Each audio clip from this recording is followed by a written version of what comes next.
Welcome to Leaders Lead Podcast. Are you ready to conquer your challenges and achieve greatness? Join us as we dive into inspirational stories of industry leaders who have overcome adversity and reached new heights. Get ready for electrifying insights and captivating conversations that will ignite your passions for success. This is your go-to show for empowerment, growth, and leadership. Buckle up. Leaders Lead Podcast is here to take you on a transformational ride. Hey, welcome everybody. Welcome to Leaders Lead the Podcast. I am super excited.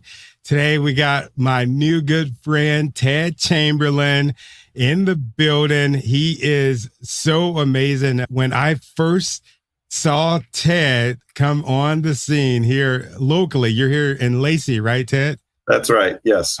I sent my buddy D-Mac a message and I said, man, who is this guy, Ted Chamberlain? He runs the TED Voice Academy. Man, I love to learn more about him because I think that he and I can do some amazing things together. And that is why Ted is here today, because I've always hear people. The first thing when I tell them, it's my job to inspire, to motivate people, to use their voice, to get out there and to tell their stories. And one of the first things that they say is, oh, nobody wants to hear what I have to say, or my voice sounds ugly. It's a little bit too pitchy, or I have too much of a baritone, right? all of that kind of stuff. And you notice people, they try to change their voice instead of just leaning into it, right? And I'm not going to lie to y'all. There's some episodes that I hear where I'll rewind it back and I'll listen to it and I'll be like, oh man, my voice sounded weird on that. But you know what? It's me. It's me. It's who I am. It's who people love, know, and trust. And that is why Mr. Ted Chamberlain is here, because I would love for him to get you to fall in love with your voice. So welcome to Leaders Lead the Podcast, Mr. Ted Chamberlain. Thank you, Tony. So glad to be here. Thanks for inviting me. How you doing today, man? Oh, it's a great day. Excited right from the get-go. I love it, man. When I woke up this morning, I saw that you were going to be here on the show. I was super excited. I told my wife, man, I get to talk to the man, the myth, the legend, Mr. Ted Chamberlain. Man, I'm excited. I spent probably about an hour last night going through the past profile and some really detailed questions. And we'll get to the past here in a second. I just wanted to tell you before we even start, man, that is a phenomenal questionnaire you got. I feel like you really touched and went deep into my soul with some of those questions that I never even thought that we would be talking about when it comes to our voice. So have you always been in love with your voice, Mr. Chamberlain? That's a great question. And because I started as a singer really young, I'd have to say yes, because and for me, it was the physical connection with my voice, the physical feeling of singing at a very young age. And so a lot of my training going through my life has been in the realm of singing. My father was a college professor in communications. And so I was around speech, rhetoric, argumentation, storytelling my whole life. That was just a part of, growing up. So it was a nice branch out later to add, helping speakers in my profile as well. Wow. So you were a singer. I feel like I knew that already. What type of music do you sing?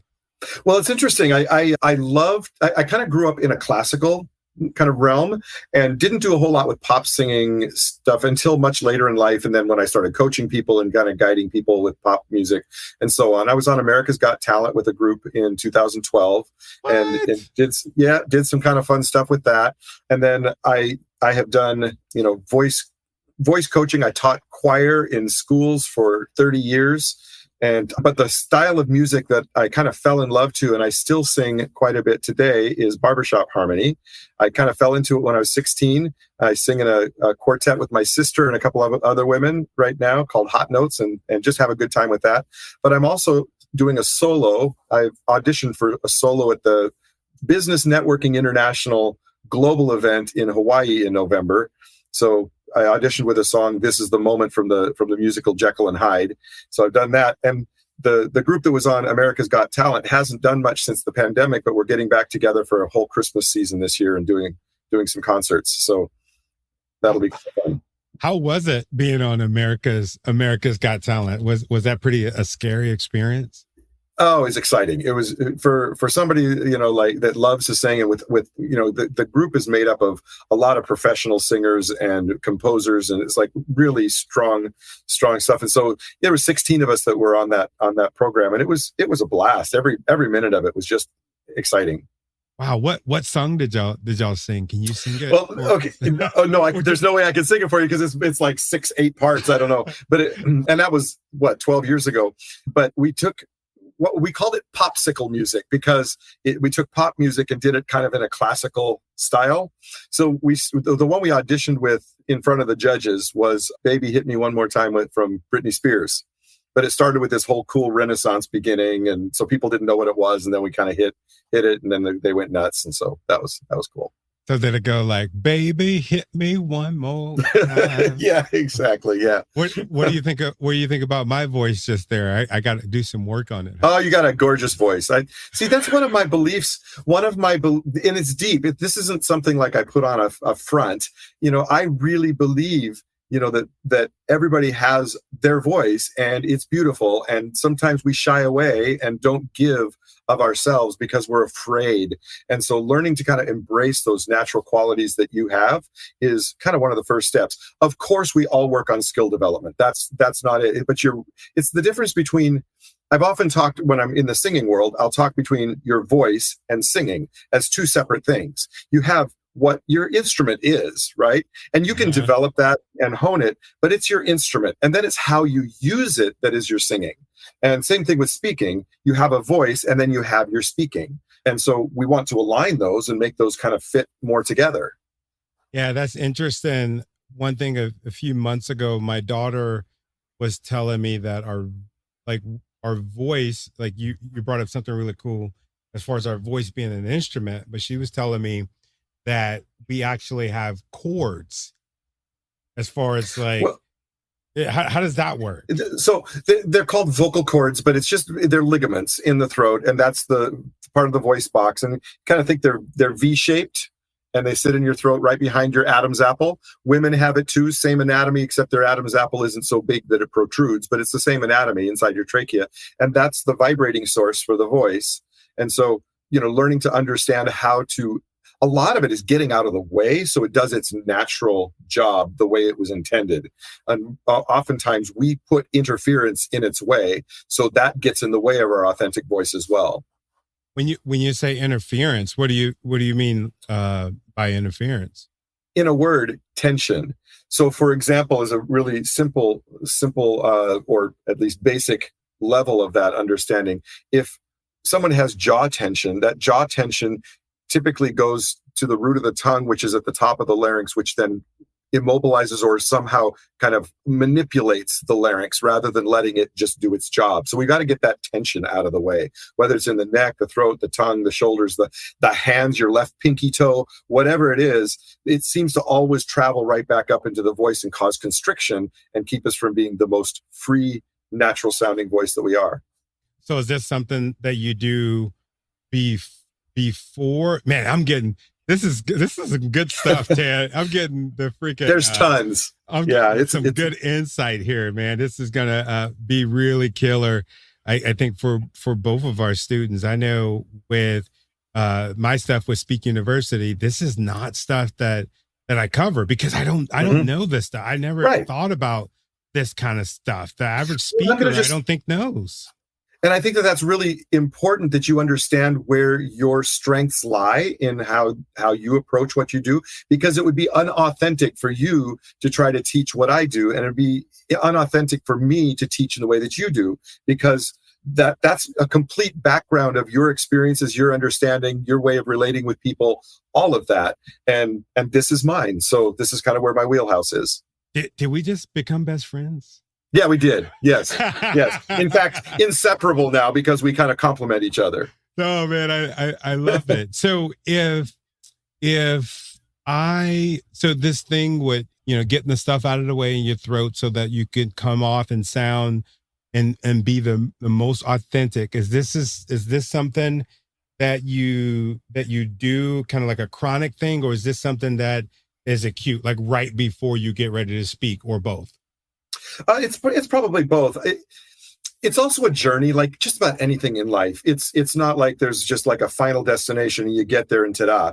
I talk about mastery. Mastery is this level where you have command of what it is that you do, and it's very intentional, and you make choices to, for example, there are very skilled singing, we'll say pop singers, for example, in many genres, who have incredible skill, but they'll sometimes make compromises to the best vocal production for artistic reasons.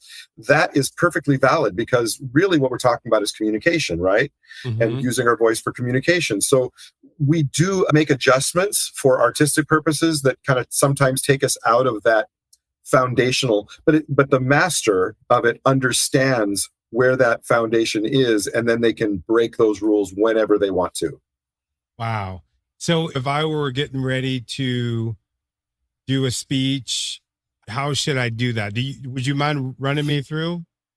Yeah, so there's a lot of things. It really depends on you and where you are but a lot of it, if you're just getting ready for a speech, it's mindset. It's where your head is. You're not going to make any changes and you don't want to have anything in your brain or in your mind, in your focus, that is going to pull you off the message, which is the main point of why you're doing the speech.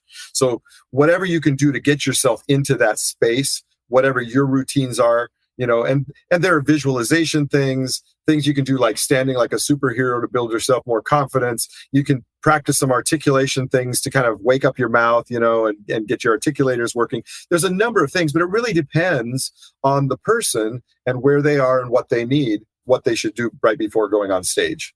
That's interesting. I practice what I do for, like, before I get on the stage. I do a couple of push-ups. I hug myself. I envision Great.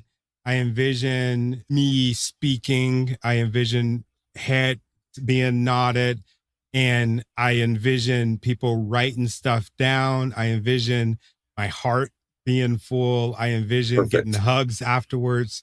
I like Perfect. that. I like that you said that mindset is important, especially with you That's what you being. just talked. Exactly. Yeah, That's all you just talked about, are things that help your mindset to get you in a mental place where you can be your best. yeah. And I practice the introduction for you and how we met and all of that stuff before we got on here. So Yeah, exactly. So yeah, we do practice. That's a common thing between both sides of my business with singing and with speaking. Practice is important. You get do better you with still practice. do you still get nervous before you speak or before I'm you glad you sing? mentioned that. Yes, and so there are, again, things that I do kind of for myself, some breathing, some mindset things to kind of make sure that my confidence is where it needs to be. I'm so this is kind of one of the transformational things for me as I kind of moved into the speaking realm.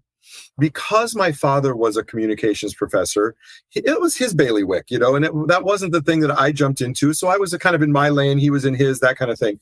As I started exploring this idea of teaching speaking, first of all, I realized there's so much commonality. I have the skills to do this. This is there's a lot there. But then understanding that as a teacher, every day I was public speaking Mm-hmm. over and over again to many groups. And when I'm coaching groups, not just individuals, but when I coach choirs or groups of individuals, that's the same thing. I'm kind of doing public speaking in that realm. And when I started realizing that, my own personal fear of public speaking really started to dissipate, because I realized I'd already been doing this all this time. So that really helped me. But it really is a frame of mind. We'll talk more about the past profile, I know, but that's one of the key things I've found with people who've taken the past profile, especially those who are nervous about speaking in public, how it really very quickly transforms them and helps them to build confidence in who they are. Because the biggest thing with fear in any performance is fear of judgment. Everybody has that fear, and it isn't until you find some way to move past that fear that you can be comfortable. Do I still get nervous? Absolutely. But I also know that I'm going to be okay, and I know things to do to work through it. In performance, the biggest thing I like to do is focus on my message. When I'm focusing on what I'm giving, I don't have the bandwidth to worry about what other people think of me. I love that. I would tell myself, man, you're really nervous right now. And then I would kind of like backtrack. Okay, I'm nervous because I'm afraid of what they're going to think about me. I'm nervous because I believe that they're going to think that I'm stupid. I believe, and I have all of these different things. And what it would boil down to, and what would really help me, is I say, you know what? You're being selfish, because it's not about you. That's It's exactly about them. And if I same focus thing. my message on them, then I'm going to be okay. Right? Absolutely. That really is the key to just about any of it, is finding a way. And there's lots of different techniques that people have done over the years. And, practice is one of those. But there's a lot of things that people do to build that confidence, or to perform beyond their fears, that people do. And it doesn't really matter what gets you there. But I think that is the key, that when we take it off of ourselves and put it into the gift that we're sharing, then it has different. Our brain doesn't sit there and worry and have those fear, fight or flight moments, that are so typical with performance. Mm-hmm. So you mentioned that you had to kind of had to backtrack and think and know and have the understanding that you're speaking in public. This is when you were a teacher. Did you notice? And the reason I'm asking you this is because I noticed that a lot of some of the customers that I get, they're teachers that have a fear of public speaking. And I'm just like, wait a minute, you freaking teach, you public speak every day. Right. Like, you public speak more than me. I wish I can have a gig every day of the week. You're basically gigging every single day.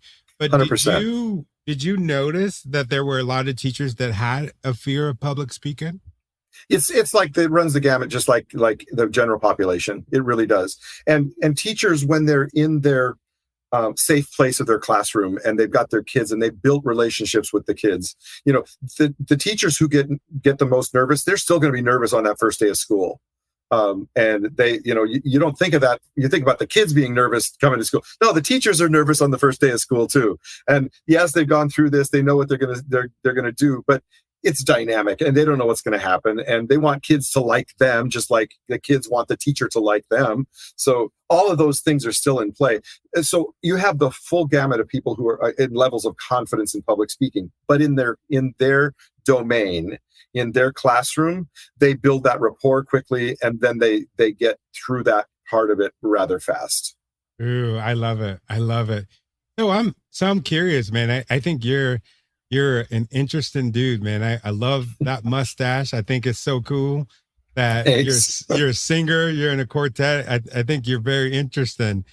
What's your story, man? I love to hear what's your story? Did you grow up here in the Pacific Northwest? What have you, like, what brought you to this point that we're at today, man? I love that. There are, as you know, which is why you ask these questions, the stories of people are everything.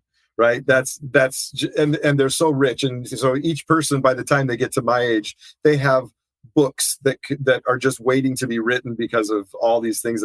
So this will have to be kind of a shortened version of it. But I mentioned like my early time in growing up in music. I lived in Wisconsin when I was about 9 to 13 years old. And I joined the lacrosse boy choir. And that's where I got a lot of my initial really formal kind of classical focus, beautiful boy choir experience, unchanged voices. And my mother was a piano teacher at the time. And so there's music in the house all the time. When I was born in Portland, lived in Eugene, then we moved to Wisconsin. At the age of 13, we moved back to Seattle. So from Midwest back to the coast. Wisconsin. Wisconsin. Yeah. And so then I kind of found barbershop a few years later. I stayed in school choirs, went to church choirs, did all that just because that was what I love to do. And so the barbershop thing was a very transformative thing for me because it was something that really spoke to me in the kind of general people. It wasn't something that was, you had to have training to understand. Like classical music, I love singing classical, but you have to, there's an educated side of that if you don't really understand it, you don't get the richness of it. And so being educated in that really helps people to understand and explore it at a deeper level. But barbershop music was in the pop zone, as opposed to, because it's about entertainment, it's about connecting with people, and it's about the message that you give, and it's not as, there's a very specific, anyway, the voice spoke to me, the messages were simple and very human, and that spoke to me, and it was just a great community to kind of grow up in. So that was transformative. A big transformation for me recently, I'm going to jump ahead many years. I had done, well, actually, let me go back to 2015. I was diagnosed with cancer, and I started down this path of, I've got cancer, and I was working too much, and I backed out of my teaching. I started at my first voice studio for singing in Puyallup at that time. And then after about it was like 2018, we decided to move to Ocean Shores, and I ended up getting a job as an elementary school teacher there. I'd never taught elementary, but I was able to get a job as an elementary school teacher and loved it and was doing that. And then in October of 2022, my wife at the time said she didn't want to be married anymore, which was crushing. And that was pivotal. That was who would not want to be with you, man? What's up with that?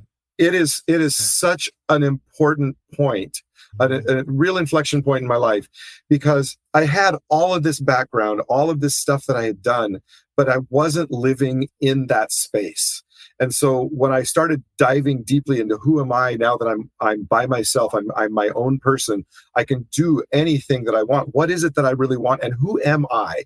And that exploration was huge. I already had this big understanding of the need to be authentic and many things that have kind of built me to this point. But now I could really apply it on myself. And so I went into this deep dive into understanding who I am and who my background is. And that's what led me at the end of that school year, 2023, I moved to Lacey because I knew that there was an opportunity there were a couple other good voice teachers that were just retiring, and it wasn't overpopulated with voice teachers. I thought, well, this is a nice community. I know some people here. I had directed the Olympia Sweet Adeline chorus for a few years, so I knew some people here. And so that brought me to this area. And so in July last year is when I started and started kind of in this developing my voice studio. And it was about November that I added the speaking aspect of it as well. Wow. No, that is incredible. What a story. What a life going through the divorce and then starting a business. Was there ever any time that you doubted always your capability and doubted who you were as a person?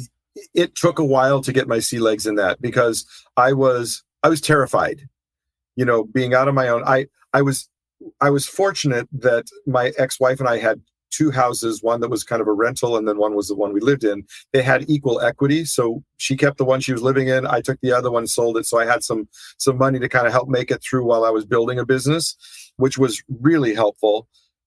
But yeah, I was scared the whole time. I mean, is this something, what am I going to do if this doesn't work? I'd let my teaching certificate lapse in 2016, even though I was teaching in Ocean Shores on a lifetime sub certificate as the credentials they were able to use so they could hire me. Most districts won't hire that way. So it was like this. And that's what I knew as like a profession, my safety net. That's what my safety net was my teaching school. I always wanted to be, starting in college, I wanted to be a voice teacher. That's what I wanted. Yeah. So it's definitely living in my space where I want to be. So it sounds like you basically had to make a decision and cut off the teaching and basically burning the boats, right? In order to get to where you're at right now. Yeah, I was kind of teetering the fence when I first moved here.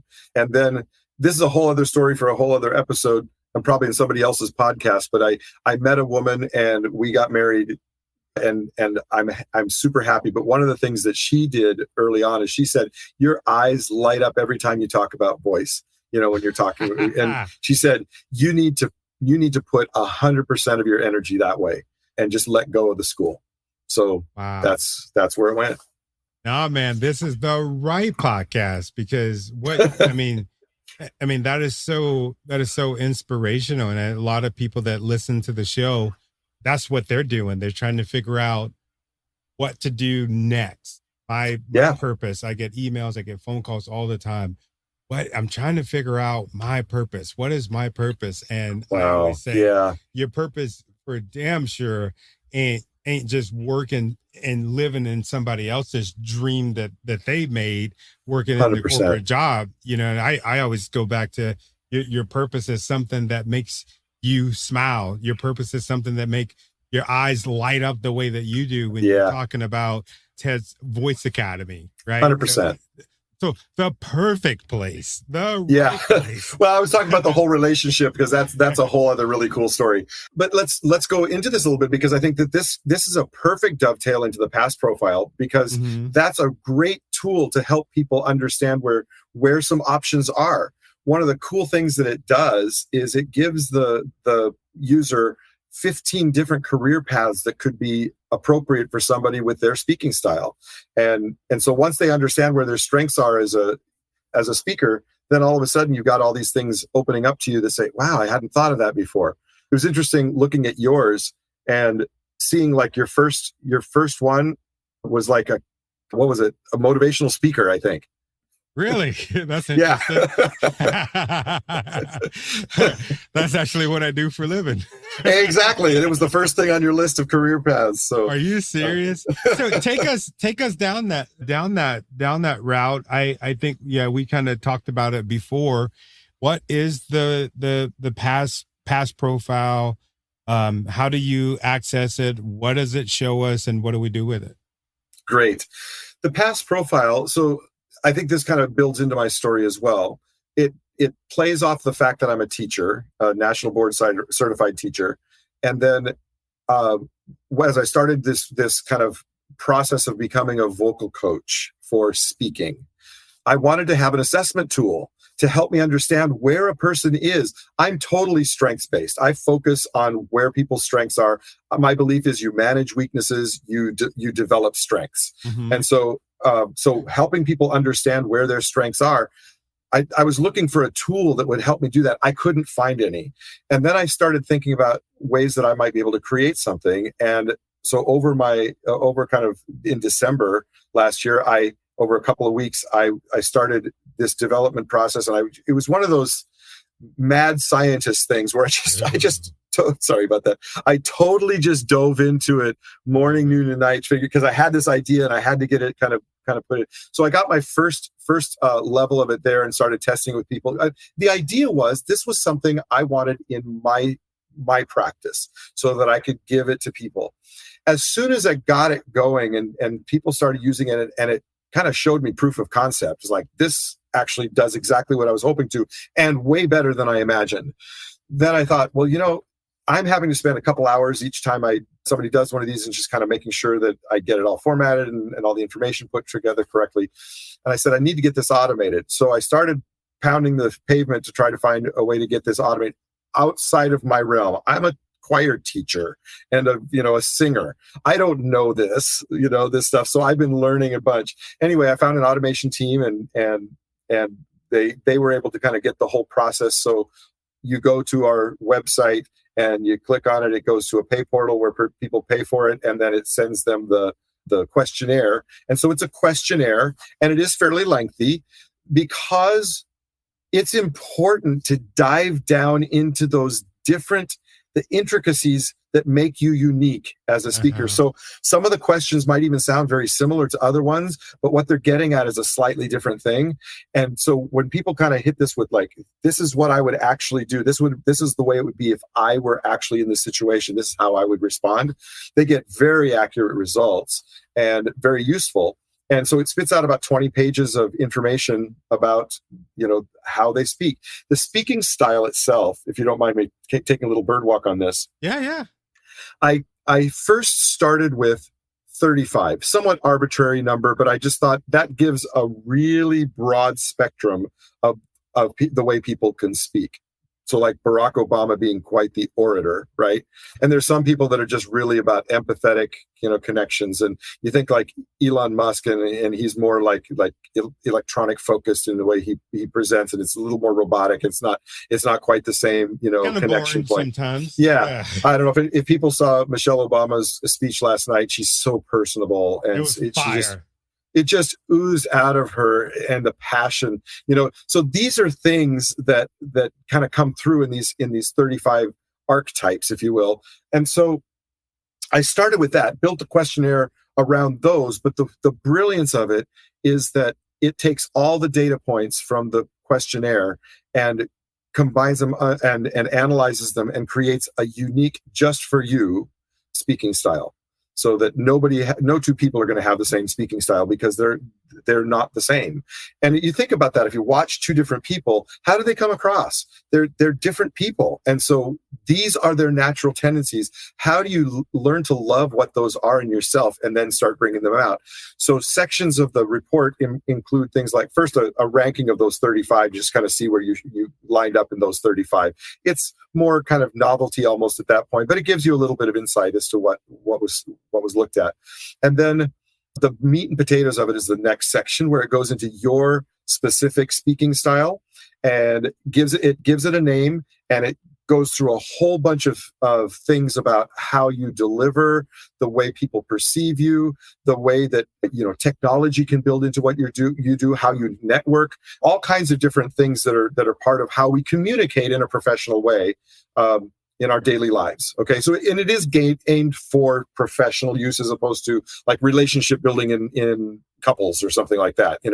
That's another that's another realm. I'm just focused on the professional communications. Anyway, so that section has really deep insights into the person and how they speak.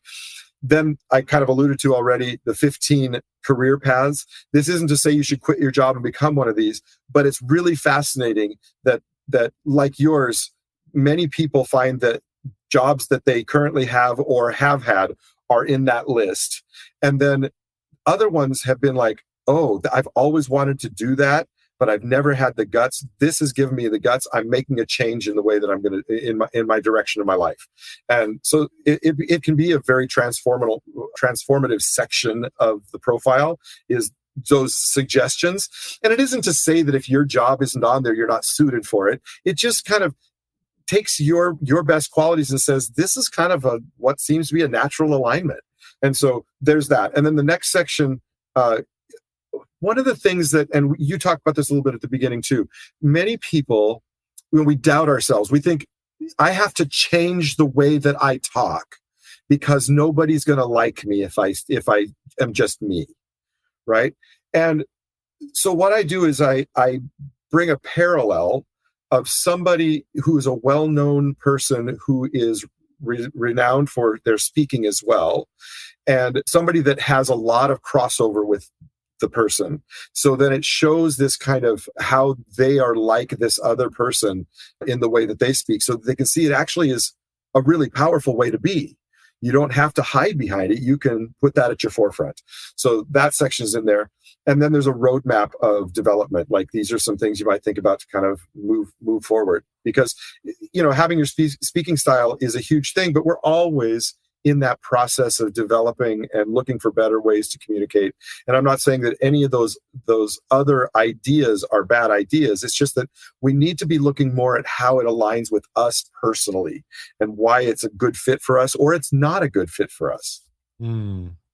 I love that. One thing that I noticed when I was taking it was almost like an eye opener for me, because a lot of the questions I noticed where it would go from 1 to 5, especially with some of the data stuff, it would always be like how you deal with data. Yeah, it would always be 1. Yeah, It would always be 1. And I was like, sure. thinking about that, and I'm just like, man, that makes a lot of sense. Yeah, and it's important for people to know that it's not a good thing or bad thing on the scores. It is what it is, and that's how it identifies where your strengths are. So the fact that data is like literally a repulsion for you, right? Mhm. Like It I don't is. care about any of that, and that means that you being some kind of a data cruncher, not a good fit. Mhm. Yeah, that makes But sense. relationships, maybe so. Yeah, heck yeah. No, I did a speech assessment for somebody the other day, and they were telling me 65% something, something, something. It was a lot of data. And I was just like, all right, so what we need to do is let's put a story in that data, because Hmm. there's some people, let's say like my wife, that's what she wants. She's gonna want that data. But then there's people like me, I need you to freaking illuminate that data, Right, right? right. I need to hear a story behind it. I need to hear like, okay, this is about as big as 17 elephants standing on top of each other, right? That kind of stuff to Yes, make the numbers work in my head. And I like that you said it's not necessarily a bad thing, because when I was smaller but younger, math was just it was a horrible subject. You might can see me shaking right. because I'm talking about math. But Yeah, exactly. again, with this past profile, it's illuminating the things that you're good at. And I love that you say that. Yeah. Why is that so Well, important for well, it let me to just kind of illuminate the things that you're good at? right. Let me just reflect back for a minute Hmm. on what you were just talking about as a way to help start answering that. Your speaking style from your profile that you did last night, it calls you a versatile, empowering storyteller. Versatile. Here you are talking, you're not a data person, you see data, and what you immediately do is try to transform that into a way that other people can also relate to it better. So that's some of your versatility. And of course, the storytelling becomes an important key feature for you in helping people understand what it is that what the message is. Okay. Hmm. Which makes perfect sense. So why it's important, there's a number of reasons inside that, and I'll just kind of illuminate a couple right here. When you're First of all, when you live in a place where it is already your strength, this is just the way you are. People don't recognize their strengths because it's just the way they are. Hmm. And so they don't consider that a strength because isn't everybody that way? So for example, would you tell me that you think everybody should really make sure that their storytelling is part of the way they message things?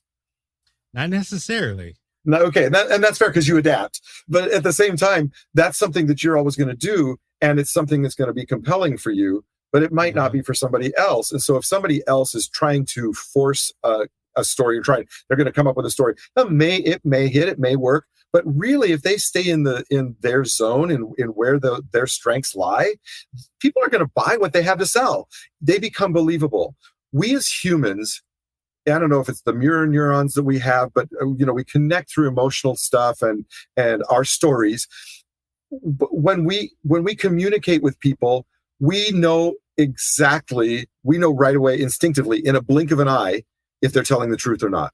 We might Mhm. not listen to that, but in the back of our heads, we either believe somebody or we don't believe somebody. As a performer, a singer, that's a really important thing. When I come out on stage and I'm going to sing two songs and then leave, and I don't get a chance to say anything in between, it's important that even as I walk out, they get to know me. They see me. We build that rapport. And if I'm trying to do something, it's not authentic.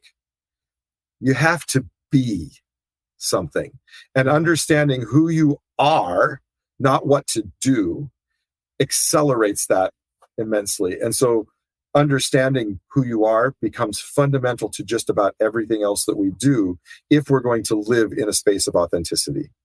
Oh, I love that. That is so that makes me think, what if, for the people that are listening and watching this, and they're like, man, how do I get there? How do I get to that point? If they're feeling like they don't have a voice, or they feel like their voice won't be heard? Like, what's a good starting point? So there's a lot to that. Again, there's no simple answers to any of this because again, everybody's unique and they have their own stories. That's one of the things that I value in what I do as a coach is to help people to build that confidence, to build that understanding, to build the skills that they feel like they need to kind of go that next step. And then just learning to embrace. I will call out to people, when I'm in coaching with them, and I will guide them toward what I see as their natural way of engaging with people, because that's fundamental to all communication. Is how do we do that? And if we're faking it, that's why this is such a powerful tool, the past profile, because you can't go there if you're trying to be what you think people want you to be. Yeah. If you recognize who you are and you realize that that's not only okay, but that's the best for you, then you can let go of all that garbage and just be yourself. And I've watched that transformation in a number of people who've taken the past profile for the sake of understanding that kind of fear and kind of getting over that fear. A lot of times, introverts, I know you and I had talked before, we're both introverts. I'm not sure many people would recognize that if they just see you on the screen. And I don't know. And I've been told by many people, what? You're not an introvert. No, I truly am. People think it's a lie. People think I just do it to get sales or something, but it's true. Right. Yeah. And there are a lot of people who are introverts who perform and who speak, and I say perform not just as singers, but, actors and dancers as well. They can be very introverted, but this is a chance for them to allow themselves out in a safe space, that kind of thing. So the speaking becomes this outlet as well, once they get comfortable with who they are. But that's kind of fundamental to it, is almost that psychology of getting out of our own way so we can just be.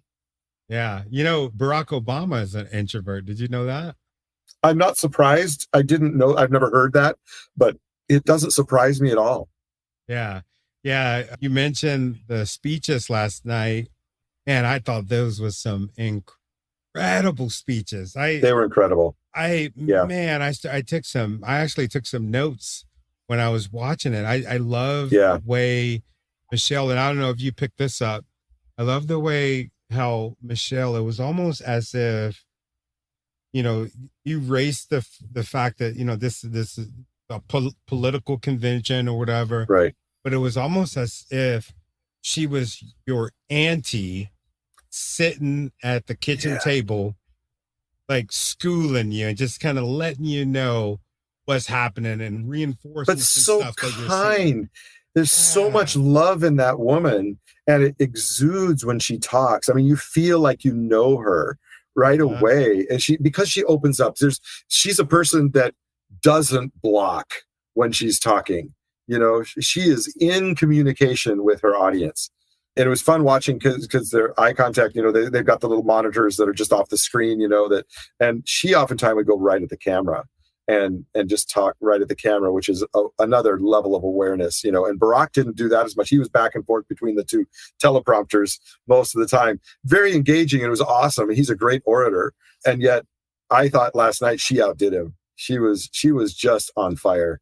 Yeah, he knows that she did too. He says that was the first thing he said. Oh man, this is the stupidest thing that I've ever done. That's right. Follow her. It's come on stage after Michelle Obama. Yeah, right. Mm-hmm. She is an amazing speaker, just like he is. I mean, he wouldn't have. And that's why I tell people he would not, and I think he's actually said this. He would not have been the president or even been thought about being the president if he wouldn't have delivered such a powerful speech that he did 16 years ago. That was what put him on the map was his speaking. And that's why this speaking is so 100%. Important. I think that's why. But I think if people make a mistake though, if they think, oh, I have to speak like Barack Obama to be able to be a good speaker, and that's my model, because Michelle, while she also was expert orator last night, it was a very different feel, right? Her presence, who she is, comes across differently than who he is. And so it's trying to copy, and I do this with singers as well. You don't try to copy. So at the beginning, we copy. That's what we do in the beginning levels. We do copy. After we kind of start figuring things out, it's stop copying, start figuring out who you are and doing it from your way of doing it. So learn from those, but don't try to be them because they are different than you. I love that you said that. When I first started speaking, I would listen back to some of the topics, like some of the videos that I would do, and I would just be like, wait a minute, I sound like somebody. Why am I screaming? And man, it was like I was trying to sound like the speaker, Eric Thomas, the hip hop preacher. I was screaming all over the place. And it just, oh my God, it was so cringy. And it made me feel bad. But when I go and I look at some of the videos that I do now, and even after I watch this, I'm going to be very proud of myself because you know what? I was being Tony and just having a conversation with Ted instead of trying to be like somebody else or trying to, match the way that you speak. Do you get a lot of clients that come in and that's kind of where they're at? They're trying to mimic a whole bunch of other people instead of. Oh yeah. Both in singing both in singing and speaking. Because again, what else people don't know what they don't know, right? And they see things and people get accolades. Well, we can talk about, a singer, they see somebody and that really relates to them and they think, oh my gosh, I want to sound like them, right? Well, your anatomy is functionally the same, but it's a different set of vocal folds. It's got you have a different anatomy in your skull makeup and the things that cause the resonance and the spaces and so on.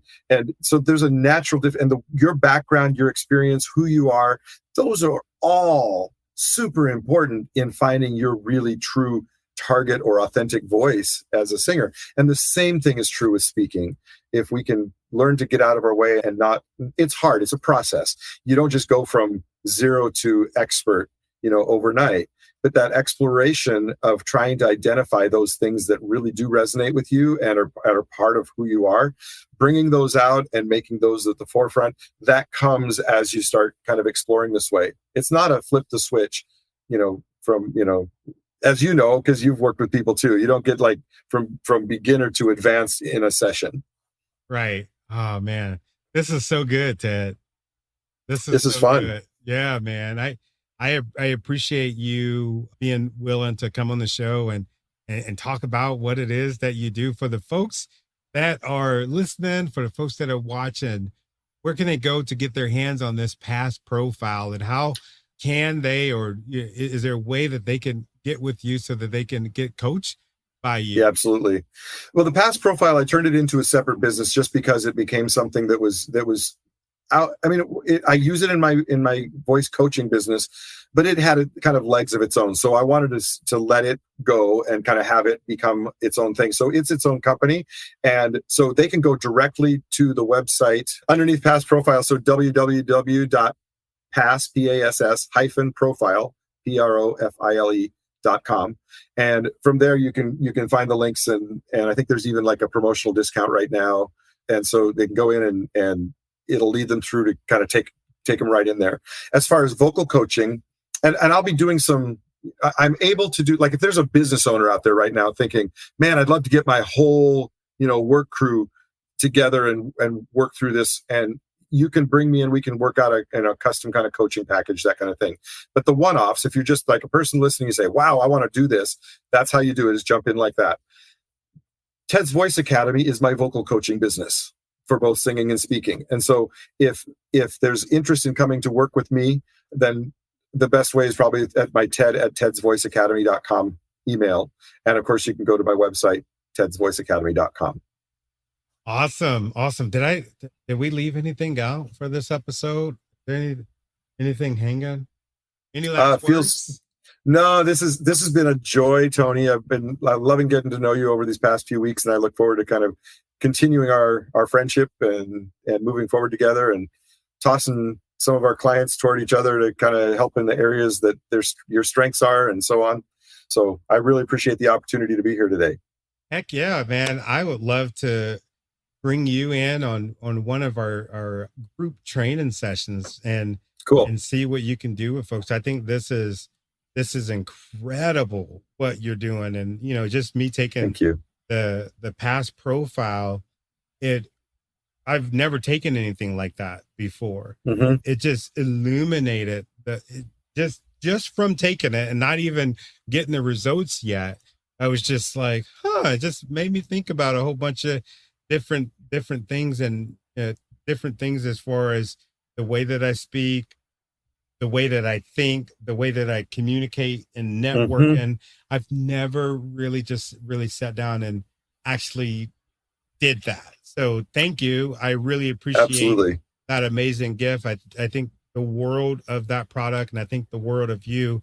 And thank you for coming on the show.